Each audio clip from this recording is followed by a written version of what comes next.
দীর্ঘদিন ২০০০ সালে আমি জয়েন্ট সেক্রেটারি, ২০০৪ সাল থেকে সেক্রেটারি, তারপরে মাঝখানে প্রেসিডেন্ট, এখন আবার সেক্রেটারি। দুর্গাপুজোর পরে বাঙালি জীবনের সবচেয়ে বড় সেলিব্রেশন হচ্ছে এই কলকাতা বই।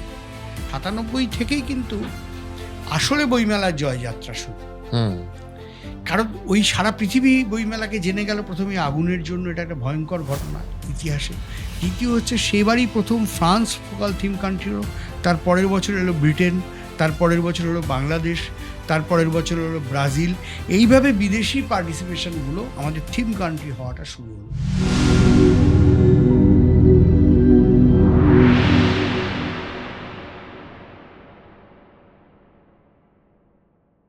সো আমরা তো আমাদের আড্ডা তো জমেই গেছে। সব শেষে আরেকবার ফিরে আসছি আমি শুরুতেই যেটা বলেছিলাম, যে বইমেলা আমাদের একটা বই প্রেমীদের কাছে একটা দারুণ জায়গা, আমাদের ফেস্টিভ্যাল বলতে পারেন। আপনি দীর্ঘদিন ধরে এই বইমেলার সাথে যুক্ত রয়েছেন। বইমেলা, কলকাতা বইমেলার আবেগ, ইতিহাস, ইমোশন, এগুলো নিয়ে একটা গোটা এপিসোড পরে হতে পারে। আপনি একটু ছোট করে আমাদের বলুন যে এক হচ্ছে আমরা কি কি পেতে চলেছি, আর দুই হচ্ছে এতদিন এই বইমেলাটা চালিয়ে আপনার কিরকম এক্সপিরিয়েন্স হলো? আমার যেটা উপলব্ধি হয়েছে এতদিন ধরে বইমেলা চালিয়ে, সেই কথাটাই আগে বলি। সেটা হচ্ছে যে এটা পশ্চিমবঙ্গ বা বাংলা বলেই সম্ভব। আমাদের মধ্যে, বাঙালির মধ্যে যে পড়ার প্রবণতা আছে, আমি কাউকে ছোট না করেই বলছি, অন্যান্য বহু রাজ্যে আমরা বইমেলা করি, যেখানে বাঙালি রয়েছে সেখানে সেই বইমেলাগুলো সুপার সাকসেসফুল হয়। কিন্তু যেখানে বাঙালি নেই, ধরো পশ্চিমবঙ্গের পরে সবচেয়ে বেশি বাঙালি অধ্যুষিত এলাকা হচ্ছে ত্রিপুরা, ছোট্ট রাজ্য। এই কলকাতা বইমেলার পরে বেশি মানুষ আসেন ত্রিপুরায়। শিলচর, একটা আবেগ আছে বাংলা বই বাঙালির। যেখানে বাঙালি নেই, মানে বই পড়ার অভ্যেসটা আজকে বাঙালির আছে বলেই কলকাতা বইমেলা আমরা বুক বাজিয়ে বলতে পারি কলকাতা বইমেলা largest attended book fair of the world. Last ইয়ারে ২৭ লক্ষ মানুষ ১২ দিনে এসছেন। এটা তো পশ্চিমবঙ্গ বা বাংলা বলেই সম্ভব। বাংলাদেশে যেমন ২১-এর বইমেলা লক্ষ লক্ষ মানুষ আসেন। তো আমি মানে বাংলাদেশের কথাটা বলছি এই জন্য, যেখানে বাঙালি আছেন, বাঙালি আছেন সেখানেই বই পড়া। ডাজন্ট ম্যাটার কোন ধর্মের বাঙালি আছে, বাঙালি থাকলেই কালচারের মধ্যে রয়েছে। আমাদের মধ্যেই বই পড়ার, এই যে তোমার সঙ্গে আড্ডা হচ্ছিল, যে বই পড়াটা আমাদের কাছে একটা যেন নিয়মিত একটা জীবনযাপনের একটা অংশ।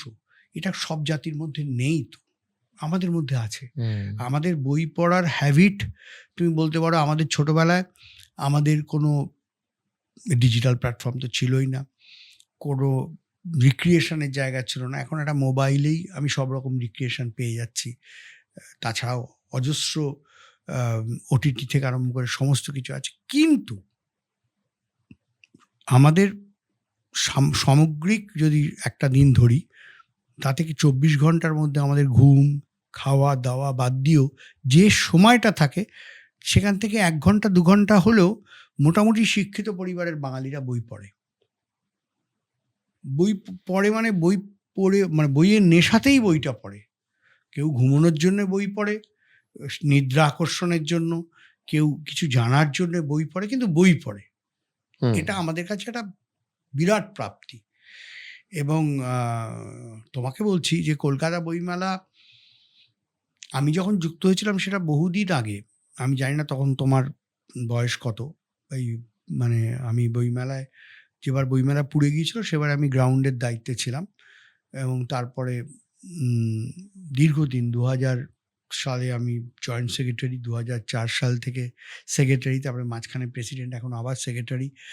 এই মানে বইমেলার শীর্ষেই আছি, কারণ আছি মানে আমাকে রেখেছে আমাদের গিল্ড, আমাকে ভোটে আমাকে রেখেছে। কারণ এই বইমেলাটা না আমাদের কাছে একটা, কি বলবো, আমাদের রক্তের মধ্যে মিশে গেছে। ধরো এই যে আমি তোমার সঙ্গে কথা বলছি, এখন আমি ভাবছি আমাকে দিল্লিতে ২৩শে অক্টোবর যেতে হবে।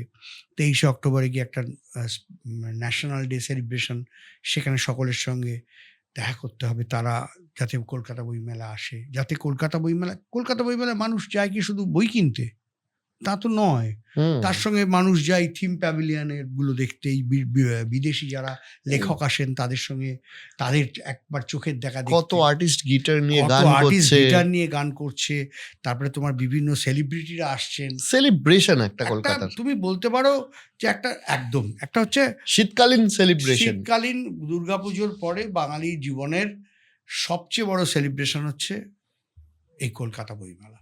এবং আমি অত্যন্ত গর্বিত যে এই বইমেলার সঙ্গে, যার ফলে আমার অন্যান্য যে পরিচয় না, তুমি এই ফেসবুকের কথাটা বললে, কিন্তু অন্যান্য জায়গায় বেশিরভাগ জায়গাতেই ওই পাবলিশার্স অ্যান্ড বুকসেলার্স গিল্ডের কর্ণধার এই ত্রিদীপ চট্টোপাধ্যায়ের আড়ালে আমার অন্যান্য পরিচয়গুলো, কারণ ওটা এত বড় পরিচয় হয়ে উঠেছে। এবং সেটার জন্য আমি খুব গর্বিত যে আমি আসার পরেই এই কলকাতা বইমেলা, আমাদের এই টিমটা আসার পরে, আমি বলবো না, আমার সঙ্গে যে একটা টিম আছে তারা আসার পরেই কলকাতা, ধরো তুমি 1993-94 কলকাতা বইমেলা হতো, কিন্তু এত বড় তো নয়, এত মানুষ তো আসতেন না, এত বই তো বিক্রি হতো না, এত প্রকাশক তো থাকতেন না।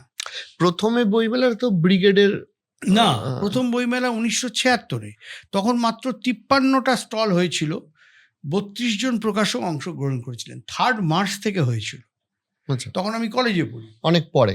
হ্যাঁ, তখন আমি কলেজে পড়ি 1976।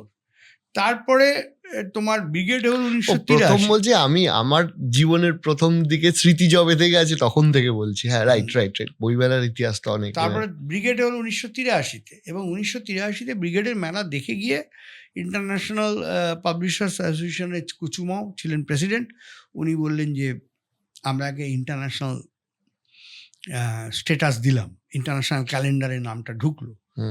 তারপরে সত্যিকারই যদি ইন্টারন্যাশনাল কলকাতা বুক ফেয়ার হতে হয় তাহলে সেটা কিন্তু 1997 সালে, যেবারে ফ্রান্স আমাদের ফোকাল থিম কান্ট্রি হলো, যেবারে আগুন ধরলো। সেই 97-তে আগুন ধরার পরে আবার বুদ্ধদেব ভট্টাচার্যের অসাধারণ মানে সাপোর্টে, তখন উনি মুখ্যমন্ত্রী নন, তথ্য সংস্কৃতি বইমেলা শুরু হলো। এবং তখন বিরোধী নেত্রী হচ্ছেন মমতা ব্যানার্জি, কিন্তু মমতা ব্যানার্জিও তখন পুরোপুরি বইমেলাকে সাপোর্ট করেছিলেন, বুদ্ধবাবুর এই যে উদ্যোগটাকে, সরকারের উদ্যোগে যে বইমেলা নতুন করে শুরু হলো, সেটা 97। কিন্তু 97 থেকেই কিন্তু আসলে বইমেলার জয়যাত্রা শুরু। কারণ ওই সারা পৃথিবী বইমেলাকে জেনে গেল প্রথমে আগুনের জন্য, এটা একটা ভয়ঙ্কর ঘটনা ইতিহাসে। দ্বিতীয় হচ্ছে সেবারই প্রথম ফ্রান্স ফোকাল থিম কান্ট্রি হলো, তার পরের বছর হলো ব্রিটেন, তার পরের বছর হলো বাংলাদেশ, তার পরের বছর হলো ব্রাজিল। এইভাবে বিদেশি পার্টিসিপেশনগুলো আমাদের থিম কান্ট্রি হওয়াটা শুরু হলো। এই থিম কান্ট্রি হওয়াটাই কলকাতা বইমেলার কেমিস্ট্রিটাকে পাল্টে দিল।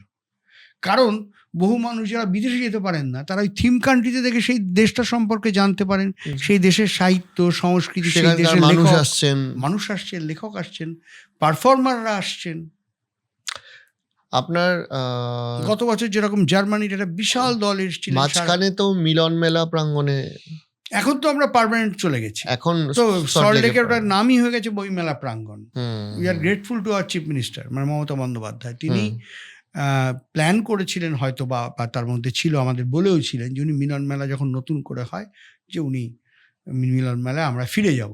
তো আমার মনে আছে যে বছর 4 আগে, বছর 4 নয়, বছর 3 আগে 2022 সালের বইমেলায় মিলন মেলা রেডি। 2023 থেকে আমরা হয়তো মিলন মেলায় চলে যাব। আমি মঞ্চ থেকে দিদির কাছে রিকোয়েস্ট করলাম যে আমরা চাই এখানেই থাকতে, কারণ সল্টলেক সর্ব অর্থে মিলন মেলা থেকে লোকেশন দেখতে গেলে অনেকটা ভালো, কারণ একটা শহরের মধ্যে আর 4-5টা বেশ সবুজ গাছগাছালি আছে।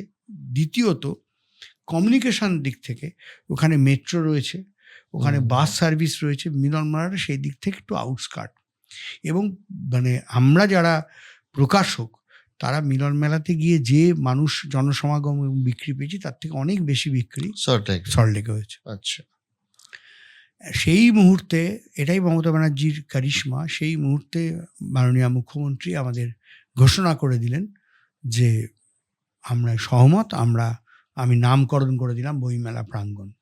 এটা গিল্ডকেই দিয়ে দেওয়া হলো। গিল্ডকে দেওয়া হলো মানে গিল্ডের কোনো মানে স্টেক সেই অর্থে নেই, প্রতি বছর এখানেই হবে। গিল্ডের দাবিটাই প্রধান। গিল্ড যদি চায় এখানে কাকে দেওয়া হবে, এই মাঠে কাকে দেওয়া হবে না, guild will decide. Urban and মানে ইউডি পুর নগর উন্নয়ন দপ্তর মাঠের ইয়ে মালিক রক্ষণাবেক্ষণ, হ্যাঁ। এবং রক্ষণাবেক্ষণ করবে, কিন্তু সমস্তটা গিল্ড সুপারভাইজ করবে। এটা একটা বিশাল মানে সুবিধা এবং প্রাপ্তি আমাদের কাছে, হুম। যে বারবার আমাদের এই লোটা কম্বল নিয়ে এদিক ওদিক ঘুরতে হবে না। এবং একটা জায়গায় হলে কি আগের বছরের থেকে কি কি আপডেট বা আপগ্রেড করতে হবে সেটা কি জিনিসে অসুবিধে হয়েছে গত বছর, সেটা সুবিধা হবে। যেমন এর মধ্যে আমরা ঠিক করে ফেলেছি এবার আমরা কি কি চাই, এক্স্যাক্টলি হয়ে অলরেডি আমরা গভর্নমেন্টকে জানিয়ে দিচ্ছি, এবং সেটা কাজ শুরু হয়ে যাবে নভেম্বর মাস থেকে।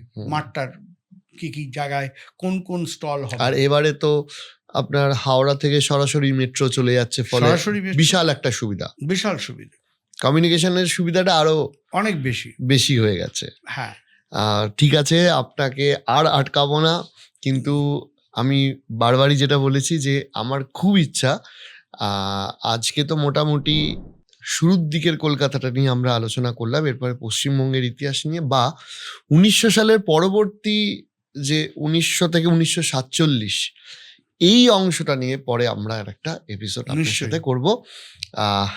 বইমেলার জন্য অনেক অনেক শুভেচ্ছা রইল, আর আমাদের পাশে থাকার জন্য অনেক অনেক ধন্যবাদ।